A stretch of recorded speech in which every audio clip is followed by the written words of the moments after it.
ស្ដាងបងថ្ងៃនេះយើងមកបាញ់ស្រូវទាំងអស់គ្នាហើយស្រូវខាងក្រោយខ្ញុំនេះគឺមានបញ្ហាតកៅកំពុងកាត់ស្លុកស៊ីខ្លាំង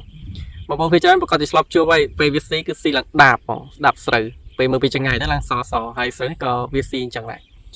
ហើយយើងទៅមើលថ្នាំទាំងអស់គ្នាថាយើងបាញ់ថ្នាំអីគេខ្លះដើម្បីព្យាបាលវាព្រោះតកៅកំពុងស្លឹកនេះបើសិនជាប្រើថ្នាំអត់ត្រូវអត់បាត់ទេដោយសារតែតកៅវាគឺនៅខាងក្នុងកំពុងស្លឹកចឹងបើយើងប្រើថ្នាំធម្មតាបាញ់ទៅលើវាអត់ជ្រាបចូលទៅក្នុងបំពង់នឹងទេឬក៏អត់ប៉ះវាទេវាអត់ងាប់ទេហើយក៏ពិបាកក្នុងការកម្ចាត់វាដែរបាញ់ម្ដងពីរដងក៏អត់បាត់ដែរចឹងយើងទៅមើលថ្នាំទាំងអស់គ្នាហើយយើងគួរទៅបាញ់ថ្នាំឲ្យគេខ្លះតោះតកៅកំពុងកាត់ស្លឹកនេះជាប្រភេទតកៅដែលខុសពីតកៅដតីដល់ពេលដែលវាកាត់ស្លឹកកាត់ស៊ីស្លឹកហើយនៅពេលដែលវាចាស់វាខ្លាយទៅជាដុកឌឺហ្នឹងវាអាចទុំនៅលើស្លឹកអាចទុំនៅលើមែកឈើមែកអីអញ្ចឹងតែតកៅកំពុងកាត់ស្លឹកនេះនៅពេលដែលវាស៊ីនៅលើស្លឹកដំបូងវាចេញជាពណ៌សស៊ីពណ៌សស៊ីអាឆ្នោតអាហ្នឹងគេហៅថា chlorophyll អាជាតិបៃតងហ្នឹងនៅពេលដែលវាស៊ីហើយវាកាត់អាចុងស្លឹកដែលខ្ចីហ្នឹងហើយវិចវាទៅជាបំពង់ដូចបងប្អូនឃើញនៅក្នុងវីដេអូនេះមិនមែនស្លឹកស្រូវលាបទេណាគឺស្លឹកស្រូវហ្នឹងគឺវាវិចទៅជាបំពង់ហើយវារស់នៅក្នុងហ្នឹងវាអាចកល់នៅលើទឹកអាចកល់នៅលើមែកចន្លោះស្ទប់ស្លឹកស្រូវហ្នឹងដោយបងប្អូនឃើញអញ្ចឹងឃើញក្បាលវាកំពុងតដាហ្នឹងគឺតកៅនៅខាងក្នុងហ្នឹងហើយតកៅពូកាស្លឹកនេះគឺជាប្រភេទតកៅដែលបើយើងបាញ់ថ្នាំបើមិនប្រើថ្នាំអត់ត្រូវគឺអត់ងាប់ទេភាគច្រើនបងប្អូនយើងគាត់បាញ់ថ្នាំពពួកប្រេងនិងថ្នាំដែលមានធាតុសកម្មដែលវាអត់ជ្រាបចូលក្នុងស្ទប់ស្លឹកឬក៏ដើមកាលណាតែបាញ់ប្រភេទហ្នឹងគឺវាអត់ងាយងាប់ក៏ប៉ុន្តែក៏វាងាប់ដែរប៉ុន្តែវាងាប់តិចអញ្ចឹងដោយសារតែថ្នាំប្រភេទអត់ជ្រាបថ្នាំពពួកប្រេងហ្នឹងនៅកាលណាតែយើងបាញ់នៅលើស្លឹកបើសិនជាវាប៉ះវាងាប់ហើយតែបើសិនជាអត់ប៉ះទេវាអត់ជ្រាបទេគឺវាអត់ងាប់ទេអញ្ចឹងតកៅប្រកាសជាងាប់ហើយប៉ុន្តែបើសិនជាវាអត់ប៉ះក៏អត់ងាប់ដែរអញ្ចឹងបើសិនជាបងប្អូនចង់ឲ្យវាងាប់បានស្អាតបងប្អូនត្រូវតែបាញ់ថ្នាំពួកជ្រាប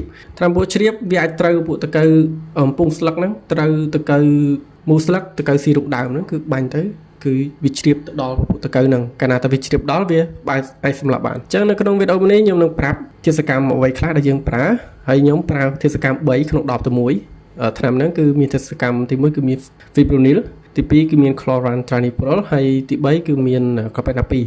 3ធាតុសកម្មនេះ fipronil គឺជាធាតុសកម្មដែលជ្រាបអាចសម្លាប់ពួកតកៅស៊ីរោងដើមក៏បានតកៅពងស្លឹកនឹងក៏បានហើយតកៅមូស្លឹកក៏វាជ្រាបដល់ដែរហើយសម្រាប់ chloran ក៏ពួកជ្រាបដូចគ្នា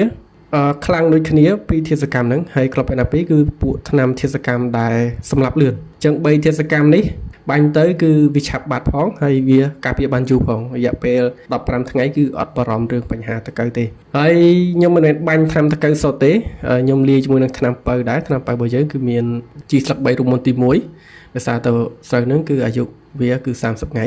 ហើយបូកជាមួយនឹងថ្នាំជំងឺខ្ញុំប្រើកាបេនជាមួយនឹងហិចសាដោយសារតែខ្ញុំការពារកុំឲ្យវាមានលលួយនិងលាកស្ទប់ស្លឹកដោយសារតែកាលណាតែវាស៊ីពួកតកៅហ្នឹងវាធ្វើឲ្យអន់ស្លឹកនិងអន់ដើមអញ្ចឹងយើងបាញ់អាហ្នឹងគឺវាជួយពង្រឹងដែរហើយខ្ញុំលាយជាមួយនឹងប្រេងជំរាបជាមួយនឹងថ្នាំការពារtrip ដោយសារតែថ្នាំហ្នឹងគឺវាត្រូវជាមួយនឹងពួកមេអំបៅដែរអញ្ចឹងដាក់ចូលគ្នាទៅហើយដល់ពេលដែលយើងបាញ់បើសិនជាបាញ់ជាមួយនឹងដ្រូនដូចខ្ញុំនេះអញ្ចឹងបើសិនជាបាញ់ជាមួយនឹងដ្រូនកន្លែងណាវាអត់ស៊ីឬក៏ស៊ីតិចតួច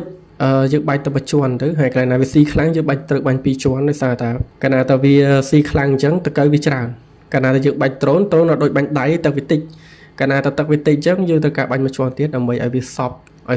យត្រូវជាមួយនឹងស្ទប់ស្លឹកហ្នឹងបើសិនជាត្រូវនឹងតែងាប់ហើយបើតែបើអត់ត្រូវទេក៏អត់ងាប់ទេអញ្ចឹងបើសិនជាបងប្អូនត្រូវការមិនថាធ្វើតកៅនឹងទេថ្នាំ trip ថ្នាំជំងឺអីផ្សេងបងប្អូនអាចតាក់ទងមកเพจនេះបានហើយបើសិនជាបងប្អូនចង់បានថ្នាំផ្សេងទៀតបងប្អូនអាចចូល channel Telegram ដែលខ្ញុំដាក់នៅលើវីដេអូមួយនេះឬក៏តាក់ទងមកเพจខ្ញុំផ្ទាល់ក៏បានដែរហើយអរគុណច្រើនបងប្អូនទាំងគ្នាយើងជួបគ្នាវីដេអូក្រោយបាយបាយ